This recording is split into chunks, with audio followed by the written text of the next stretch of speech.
जय श्री कृष्णा। स्वागत है आपका साथी दिशला के साथ। कैसे हैं आप लोग, कैसे हैं घर में सब, जरूर बताइएगा। रवि पुष्य नक्षत्र, इसके बारे में आपने सुना होगा। ये क्या होता है? रविवार के दिन अगर पुष्य नक्षत्र आ जाए तो इसे रवि पुष्य नक्षत्र कहते हैं। पुष्य नक्षत्र अपने आप में एक बहुत ही पवित्र नक्षत्र में माना जाता है। पुष्य नक्षत्र में बहुत सारे कार्य सिद्ध किए जाते हैं। अगर मैं एक बहुत सरल भाषा में आपको समझाऊं तो यह एक ऐसा नक्षत्र है जिसमें करा हुआ हर कार्य सिद्ध हो जाता है। बहुत विशेष जड़ इस समय निकाल कर उसका पूजन किया जाता है। जैसे कि अगर आपने कभी सुना हो तो एक आक का पौधा होता है। आक का पौधा जो महादेव को चढ़ाते हैं हम, जिनके फूल, जिसमें से दूध निकलता है, जिसे आपने बचपन में कभी सुना हो तो कहते थे कि आंखों में मत लगाइए वरना अंधे हो जाएंगे। उसमें एक सफेद आंख का पौधा होता है और एक होता है बैंगनी आंख का पौधा। 5 साल पुराना जब सफेद आग का पौधा हो जाता है तो इसकी जड़ के अंदर स्वतः ही गणेश जी का निर्माण होने लगता है और इस पौधे में से इसे निकाल कर गणेश तुल्य मानकर इनका पूजन किया जाता है और गणेश जी के समान ही इन्हें अपने घर में प्रतिष्ठित कर कर समय समय पर इनका पूजन करा जाता है। वैसे तो ये चीजें आपको मार्केट में या ऑनलाइन भी प्राप्त हो जाएंगी, लेकिन इनका एक विशेष महत्व होता है। ये कार्य भी अगर बुधवार को आने वाले पुष्य नक्षत्र में किया जाता है तभी ये सिद्ध होता है, तभी वो गणेश जी आपको जीवन भर अपना आशीर्वाद देते हैं। उसी प्रकार रवि पुष्य नक्षत्र में कुछ विशेष चीजों को अगर आप अपने घर में स्थापित कर लेते हैं तो आपको देवी देवताओं के आशीर्वाद के साथ साथ महालक्ष्मी का आशीर्वाद प्राप्त होता है।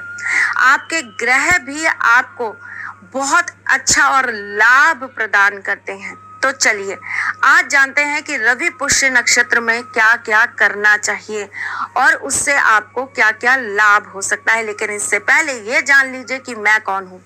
मैं आपकी एस्ट्रोलॉजर हूँ, वास्तु शास्त्री हूँ, चेहरा भी देखती हूँ, आवाज भी पढ़ती हूँ और हाथों की लकीरें भी पढ़ लेती हूँ। लेकिन चूंकि आपकी साथी हूँ इसीलिए आपको जीवन का सार समझाने चली आती हूँ।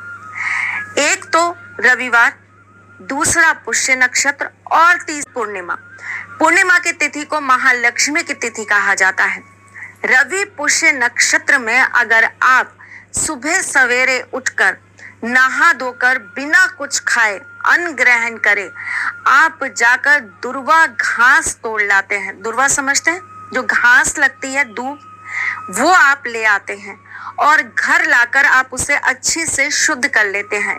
गंगा जल से आप उसे शुद्ध कर लेते हैं और जिस तरफ उसकी जड़ होती है वहां पर लाल कपड़ा बांधकर आप अगर महालक्ष्मी के मंत्र का 11 माला जाप कर लेते हैं और उसके बाद आप इसे अपनी तिजोरी में स्थापित कर लेते हैं तो ऐसा कहते हैं कि ऐसा करने से आपके घर में माँ लक्ष्मी के साथ साथ कुबेर जी का हमेशा वास बना रहता है।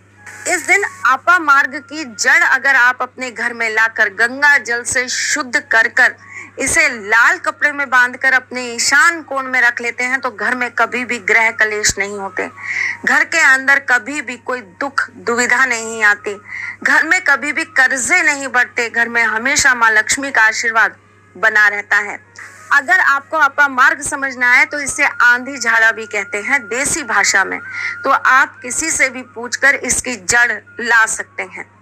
इसी प्रकार पूर्णिमा की रात है और इसे सिद्ध रात्रियों में गिना जाता है। ऐसा कहते हैं कि पूर्णिमा की रात को अगर आप अपने घर में बैठकर माँ लक्ष्मी के मंत्रों का जाप करते हैं तो माँ लक्ष्मी सिद्ध हो जाती हैं।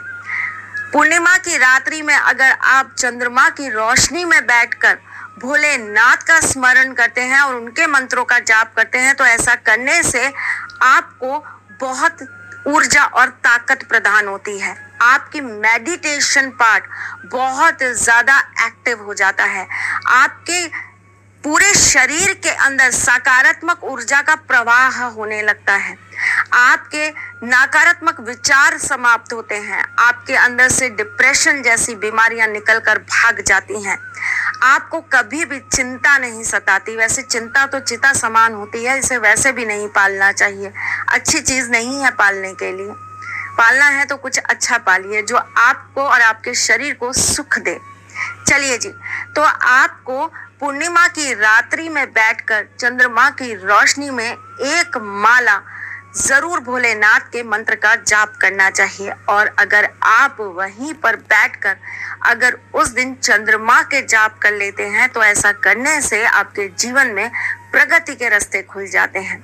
इसी प्रकार अगर आप रात्रि में चंद्रमा की रोशनी में बैठकर एक रोज क्वार्ट्ज ले लेते हैं और उसे आप नमक के पानी में डालकर निकाल लेते हैं, उसके बाद 51 बार ओम का जाप करके आप धूप बत्ती दिखाकर इसे अपने बेडरूम में रख लेते हैं तो पति पत्नी के बीच के कलेश हमेशा के लिए समाप्त हो जाते हैं। रवि पुष्य नक्षत्र के अंदर अगर आप हत्ता जोड़ी सिद्ध करके अपनी तिजोरी में स्थापित कर लेते हैं तो ऐसा करने से आपके घर में हमेशा माँ लक्ष्मी का आशीर्वाद बना रहता है। दावे से कहती हूँ, अगर आपको ओरिजिनल हत्ता जोड़ी मिल जाती है और उसे आप स्थापित कर लेते हैं तो आपके घर में कभी भी कर्जे की दिक्कत नहीं आती। शंख पुष्पी अगर आप पीले कपड़े में बांधकर पीले पुष्प के साथ उस दिन अपनी तिजोरी में स्थापित कर लेते हैं तो आपके जीवन में नए नए अवसर आपको प्राप्त होते हैं। आपके बिजनेस के बढ़ने के योग चालू हो जाते हैं। आपको जगह जगह से लोग जानने लगते हैं, आपका नाम होने लगता है। जो ऑनलाइन ट्रेडिंग करते हैं, जो ऑनलाइन का काम करते हैं, ऐसे लोगों को तो ये कार्य जरूर करना चाहिए। शर्त यह है कि ये सारा कार्य रवि पुष्य नक्षत्र में होना चाहिए। इतनी सारी इंफॉर्मेशन मैंने आपको दी, कैसी लगी जरूर बताइए। और इस महायोग को इस बार जाने मत दीजिएगा। बहुत बहुत बहुत सर्व सिद्धि योग है। इसे संभाल कर यूज करिए और अपने जीवन में खुशहाली लाइए। मैं फिर आती हूँ कुछ नया, कुछ अलग, कुछ अद्भुत लेकर। तब तक के लिए मुस्कुराते